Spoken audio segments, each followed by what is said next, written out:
তীব্র গরমে শরীরকে ঠান্ডা ও সুস্থ রাখতে চাই হালকা সহজপাচ্য খাবার। এই সময় আমাদের হালকা ও সুষম খাবার খেতে হবে। তেল মশলাযুক্ত ভারী খাবার একদম এড়িয়ে চলতে হবে। নমস্কার বন্ধুরা, মমস ম্যাজিক কিচেনে আমার পুরনো বন্ধুদের কৃতজ্ঞতা এবং নতুন বন্ধুদের স্বাগত জানিয়ে আরও একটি ভিডিও শুরু করছি। আজ দেখুন মাছের পাতলা ঝোলের একটি সহজ ও পুষ্টিকর রেসিপি, যা শরীরকে রাখবে হাইড্রেটেড ও সতেজ। কম মশলা এবং কম তেলে তৈরি এই রেসিপি আপনার দৈনন্দিন খাবারে যোগ করবে স্বাস্থ্য ও স্বাদ দুটোই।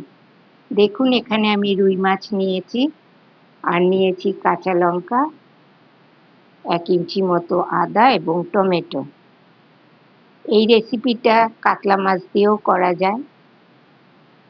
আমি মাছের মধ্যে হলুদ দিয়ে দিলাম এবং নুনও দিয়ে দিলাম। এবার ভালো করে মাছের গায়ে হলুদ নুনটা মাখিয়ে রাখছি।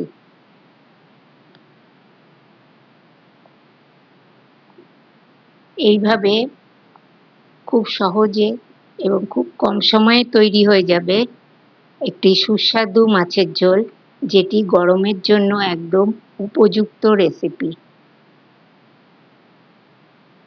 আমি খুব ভালো করে তেল হলুদ মাখিয়ে নিয়েছি। কিছুক্ষণ আমি এটাকে সেট হতে দেব। এখন আমি মিক্সির জারে আদা, কাঁচা লঙ্কা এবং টমেটো নিয়ে নিচ্ছি। এটার একটা আমি পেস্ট করে নেব।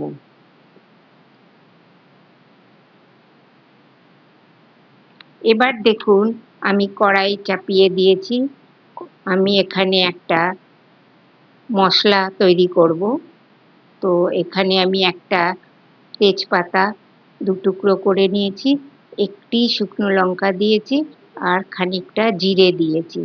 এটা আমি ড্রাই রোস্ট করব এবং ঠান্ডা হলে আমি একটা পেস্ট করে রাখবো, গুঁড়ো করব আসলে। এবার মশলাটা ভেজে নিচ্ছি, একটু ভাজা ভাজা হওয়া পর্যন্ত অপেক্ষা করছি। গরমে পেট ঠান্ডা রাখতে, গরমে পেটেরই প্রবলেম হয়, ডিহাইড্রেশন হয়ে যায় জলের অভাবে। তো মাঝে মধ্যে আমাদের এইভাবে হালকা পাতলা খাবার খেতে হবে। আমি মশলাটা ভাজা হয়ে গেছে, সরিয়ে নিয়েছি আর কড়াইতে তেল দিয়ে দিয়েছি পরিমাণ মতন। আমি এখন মাছগুলো তেলে ভেজে নেব।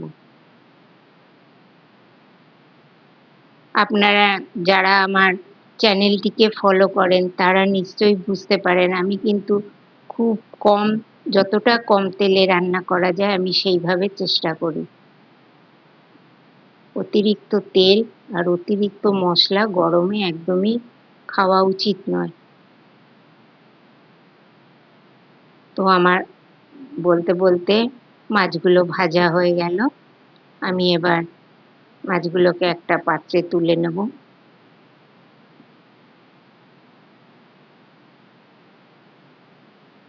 এগুলো লোকাল মাছ। এই মাছ দিয়ে এই রেসিপিটা খুব ভালো হয়। চালানি মাছের অতটা স্বাদ হয় না। আবারও 2 পিস দিয়ে দিয়েছি। মাছটাকে একটু লাল লাল করে ভেজে নিচ্ছি। গরমটা অতিরিক্ত মাত্রায় বেড়ে গেছে হঠাৎ করে। এই মাছগুলো ভাজা হয়ে গেল, তুলে নিলাম। আর একটা পিসই ছিল, দিলাম।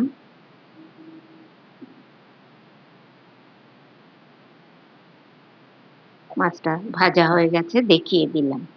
মাছ ভাজা তেলেই আমি বাকি রান্নাটা করব। এখানে আমি 1/2 চামচ কালো জিরে দিয়ে দিলাম। কালো জিরেটা একটুখানি নেড়ে চেড়ে নেব। এবার মিক্সিতে পেস্ট করে রেখেছিলাম আদা, কাঁচা লঙ্কা, পেঁয়াজ, টমেটো দিয়ে একটা পেস্ট করে রেখেছিলাম, সেটা দিয়ে দিলাম।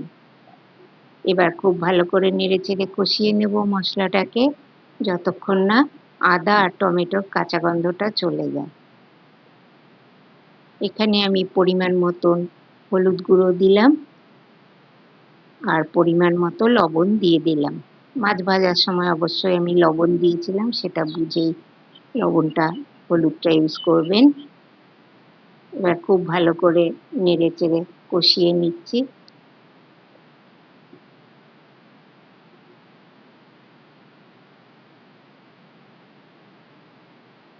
এবার আমি একটি ঢাকনা দিয়ে দেব আর গ্যাসের ফ্লেমটাকে লোতে করে দেব। কিছুক্ষণ বাদে ঢাকনা খুলে দেখে নিচ্ছি, দেখুন মশলা থেকে তেল ছেড়ে এসেছে, তার মানে মশলা কষা হয়ে গেছে। এই অবস্থায় আমি পরিমাণ মতন জল দিয়ে দেব। যতটা ঝোল আমি রাখতে চাই সেই হিসেবে জল দিয়ে দিলাম। জলটা খুব ভালো করে মশলার সাথে মিশিয়ে নিচ্ছি।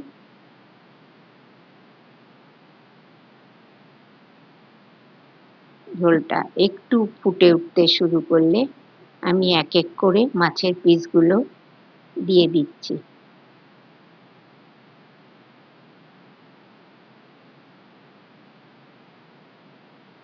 ভিডিওটি ভালো লাগলে লাইক, কমেন্ট ও শেয়ার করতে ভুলবেন না। আরও এমন হেলদি রেসিপির জন্য চ্যানেলটি সাবস্ক্রাইব করে রাখুন।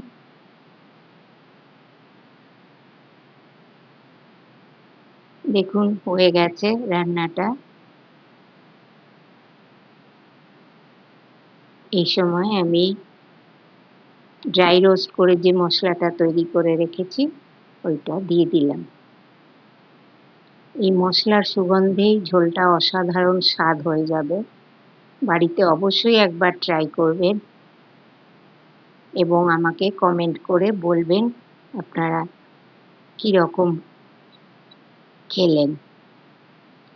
আজ তাহলে এইখানেই, পরবর্তী ভিডিও নিয়ে খুব শিগগির আপনাদের কাছে হাজির হচ্ছি।